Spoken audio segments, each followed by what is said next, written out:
me chamo Verônica e hoje eu tô aqui para tratar um assunto com vocês. Será que é possível eu conseguir converter alguém? Como eu posso fazer para converter o meu marido? Como eu posso fazer para converter a minha vizinha? Como é que eu posso fazer para converter o meu melhor amigo? Hoje a gente está aqui para poder tratar disso. E antes de mais nada, eu quero falar com vocês sobre o que se trata, sobre o que significa a palavra conversão. Conversão, mudança de forma ou natureza, ou seja, a pessoa é de um jeito e aí ela é transformada, mudada a ter um novo jeito. E como é que nós, meros seres humanos, vamos conseguir fazer isso? Para nos ajudar a entender melhor essa questão, eu vou lá na Bíblia em alguns versículos e vou compartilhar aqui com vocês. No versículo de Lucas, no capítulo 2, no livro de Lucas, no capítulo 2, versículo 29, está escrito o seguinte: Agora, Senhor, pode despedir em paz o teu servo, segundo a tua palavra, porque os meus olhos já viram a tua salvação, a qual preparaste diante de todos os povos, luz para revelação aos gentios e para a glória do teu povo de Israel. Aqui nessa passagem se fala de um senhor já de avançada em idade que aguardava a promessa da vinda do Messias, do Senhor Jesus. Então, quando ele está naquela ocasião em que ele vê a apresentação do menino, que os pais levaram para poder prestar o sacrifício, que era da ordem de Moisés, que se referia ao nascimento de uma criança, ele pôde falar sobre isso, que os olhos dele contemplou, aquilo que ele tanto aguardava, que era a luz para a revelação dos gentios. Ou seja, ali aquele homem estava declarando que o nascimento do Senhor Jesus traria revelação. E o que são os gentios? Gentios eram os povos que não faziam parte, do povo de Israel. Era os outros povos que cultuavam outros deuses, que não tinha nem noção da lei, porque o povo de Israel ainda tinha lei que ajudava, ali no entendimento do certo e do errado. Os outros povos nem a lei tinha, Então ele seria a revelação para os gentios e a glória para o povo de Israel que aguardava, que já tinha a lei, que já vinha assim tendo os princípios do certo e errado até a vinda do Messias, aonde iria se cumprir aquela lei. E aí no Salmo 119, versículo 130 diz o seguinte: A revelação das tuas palavras esclarece e dá entendimento aos simples. A revelação da tua palavra esclarece e dá entendimento aos simples. E aí o que me faz... Por que eu estou lendo esses versículos, Eu li o versículo lá de Lucas, o livro de Lucas 2:29, que falou que Jesus é a revelação para os gentios, e lá em Salmo 119, 130 diz que a palavra de Deus é a revelação que dá entendimento aos simples. E nós sabemos que a palavra de Deus é Jesus encarnado, Jesus que se fez carne, é a própria palavra de Deus.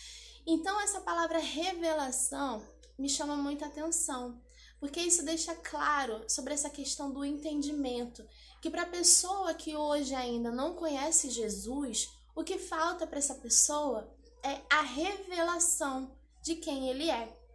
E aí a gente pergunta, então, como eu posso ajudar essa pessoa, a entender essa revelação? Será que se eu ficar falando, ou insistindo, vamos para a igreja, vamos para a igreja, vamos para a igreja, será que só é o fato dela ir para a igreja ou somente ela estar na igreja que vai fazer diferença? Será que se a gente ficar falando o tempo todo de Jesus ali na cabeça dela, uma hora ela vai falar, não, realmente ela tá certa, é Jesus, então eu tenho que ir nesse caminho. Será que isso é suficiente? Na Bíblia tá escrito, eu não separei esse versículo, não procurei, mas vocês podem jogar no Google que ele dá tudo. Em algum lugar na Bíblia tá escrito que Deus, ele cegou o entendimento dos homens, justamente para que eles não compreendessem a palavra. E ela só é esclarecida, ela só é trazida ao entendimento do ser humano através da revelação. E que revelação é essa? Jesus. Jesus é a única pessoa que pode revelar a palavra de Deus. A manifestação do Espírito Santo revelando Jesus, e é revelado a palavra. Então, qual deve ser a nossa postura? Orar. Mas qual a forma certa de orar? Nesse sentido, nós precisamos orar para que as pessoas venham a ter entendimento da palavra, para que a cegueira espiritual que impede dela compreender as escrituras desapareçam. Não vai ser o seu muito falar ou o fato de você insistir e a pessoa ir toda emburrada para a igreja que vai fazer com que ela se converta. Isso é somente pela revelação de quem é Jesus. Então, o que então a gente deve fazer, né, para ajudar aquela pessoa que a gente tanto quer que ela de fato entenda e conheça quem é Jesus? Antes de falar isso para vocês, eu gostaria de compartilhar mais 2 versículos só para ficar bem fixo e firme na mente de vocês essa questão da revelação.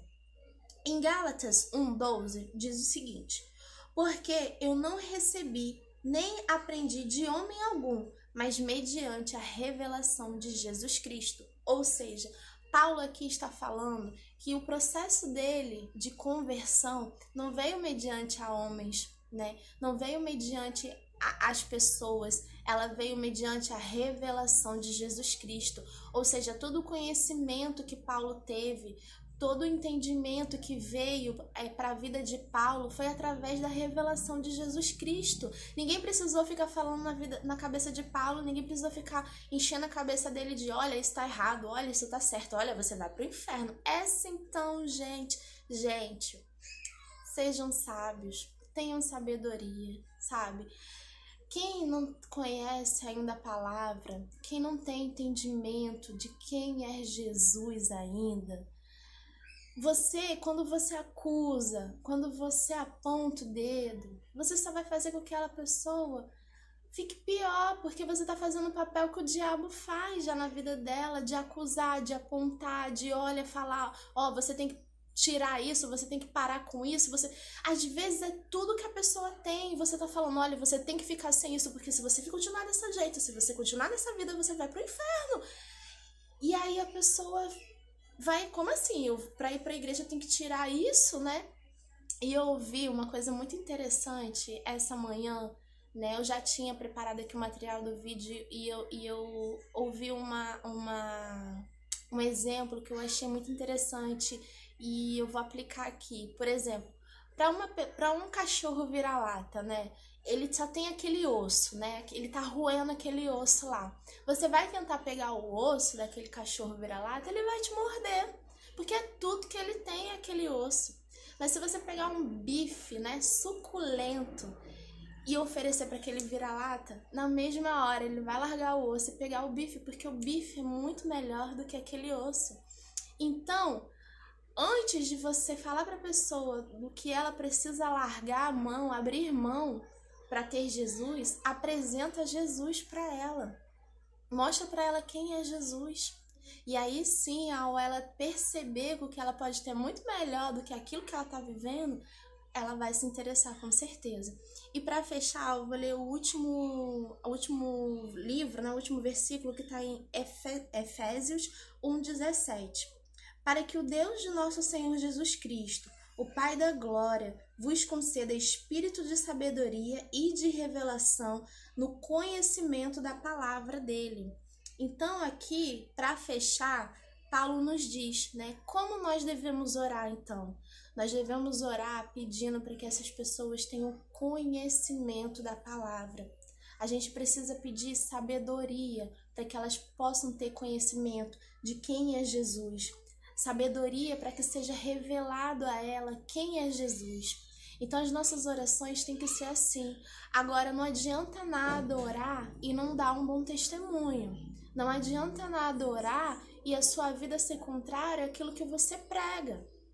A sua vida, a sua conduta tem que estar de acordo com a palavra de Deus, para que aí sim o testemunho, junto com a oração, venha trazer a manifestação de Deus para a vida daquela pessoa. As nossas orações, gente, são muito importantes. Deus quer ouvir as nossas orações. Deus quer que a gente ore. Tem coisas que que ele sozinho não vai fazer. É da vontade dele salvar todo mundo. Tá escrito. A Bíblia não se contradiz, é fato. É da vontade dele salvar toda a humanidade. Mas toda a humanidade vai ser salva? Sabemos que não vai. Mas qual é o nosso papel? É ter fé, é acreditar na palavra de Deus, viver a palavra de Deus e orar. Porque as nossas orações, elas mudam muito. Então, assim, não devemos deixar de ter fé. Temos que acreditar, sim. Então não chamo mais para ir para a igreja. Não é isso. Nós sabemos, sim, que também a fé vem pelo ouvir a palavra de Deus. O que você não pode fazer é obrigar. O que você não pode fazer é chantagear. O que você não pode fazer é ficar de cara feia quando a pessoa não for com você. Essas coisas. Eu já fiz isso? Já há muitos anos atrás eu já fiz isso, porque eu não tinha um entendimento nem sabedoria. Mas graças a Deus hoje o Espírito Santo me revelou que não é por força, não é na nossa carne, não é na força do nosso braço. É através da oração. E o Espírito Santo vai fazer a parte dele, tá bom? Eu espero que esse vídeo possa ajudar a edificar, fortalecer a fé de vocês, guiar aí da forma correta como você deve agir. Se gostou, se te edificou, compartilhe para que outras vidas elas possam ser abençoadas também através da palavra de Deus. E eu fico por aqui. Um beijo. E não esquece de curtir aqui também.